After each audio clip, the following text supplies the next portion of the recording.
Príjemný podvečer želám všetkým poslucháčom rádia Sexpress, ja, teda Bernása Petrasovská. Ako každú sobotu aj dnes tu v štúdiu máme celebritu z nášho showbiznisu. Pozvanie do našej relácky dnes prijala čierna ovca, ktorá k nám imigrovala až z ďalekej Afriky. Tu po mojej pravici sedí legendárny Ibi Fajka. Ibi, zdravím ťa.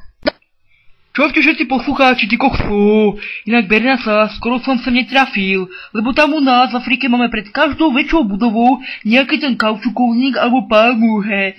Chápeš, taký hustý poraz všade, ty koksu, nielen medzi nohami. No ale inak som chcel. Zdravím všetkých poslucháčov Sexpressu. Konečne ste sa ma došťali, hehe. Došťali? Hádam dočkali, nie? Ty koksu, áno. Sorry, ja za tých 15 rokov, čo tu žijem, ty koksu, na Slovensku, nemám ešte ujasnené niektoré slovné spojenia, vieš, ty koksu.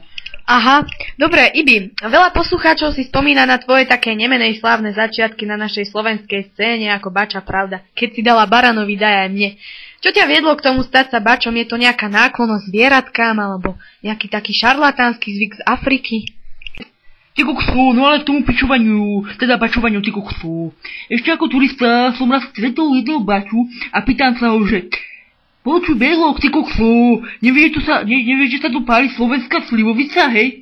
A on ma to vraví. Hele, mamrde, vidíš tam ten kostel na kraji dediny? No, tak všade okrem kostela. No a to ma presvedčilo, aby som zostal, ty koksu. No. Aha, takže slovenská slivovica bola takým tým popudom, prečo si sa rozhodol zostať tu na Slovensku a bačovať. Ale inak, ako sa kúkam von oknom, dnes je vonku taký krásny deň, ty kokso. Bolo by hriechom nesedieť v krčme pri fľaši dobre vychladeného šampanského, ročník 88, pôvod francúzska riviera. No, chcel som povedať pri fľašu výskočku, ty kokso, ale no, môže byť aj to šampáňo, ty kokso.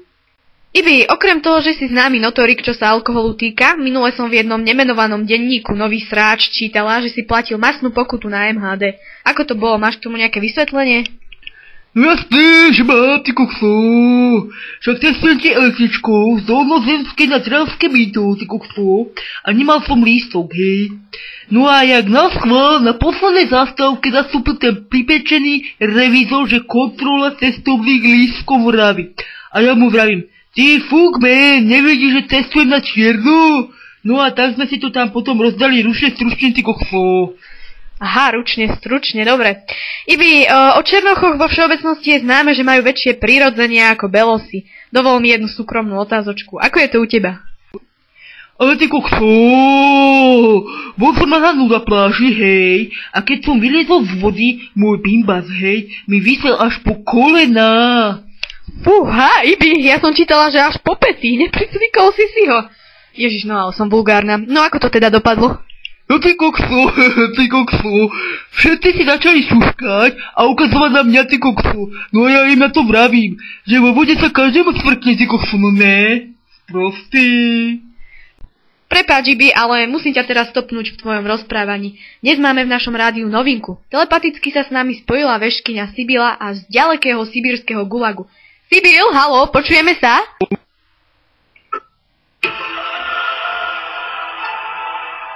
Sibyl? Haló, Sibyl, si tam niekde? Počujeme sa? Mám zlé spojenia, musíš viac pošúchať Guľu. Guľu? To ako túto Ibimu? Ja ty kráva nadržaná, tú skledu, čo máš pred sebou. Prosta. Jaj, áno, už šúcham. Áno, už cítim vibrácie. Sibyl, cítiš vibrácie? Á, to je super. Sibyl, tvojou takou doménou sú čakry. Mohla by si nám povedať, aké impulzy momentálne cítiš tu z nášho štúdia? No, zdá už to mám. Veľmi silné impulzy, silné. Idú tam od toho čierneho barana, toho Ibiho. Čo to asi môže byť? No, zdá, aj teraz priam taký veľký jeden z neho vyšiel. Ty koksu, veď ja som mal na obed fazulu, ty koksu, ja debil. Ibi, ty ma musíš okamžite navštíviť. Máš veľmi pričmudlú avru. Ty kokso, fakt? A kedy môžem prísť? Piatok? Nie, v stredu ťa zrazí auto.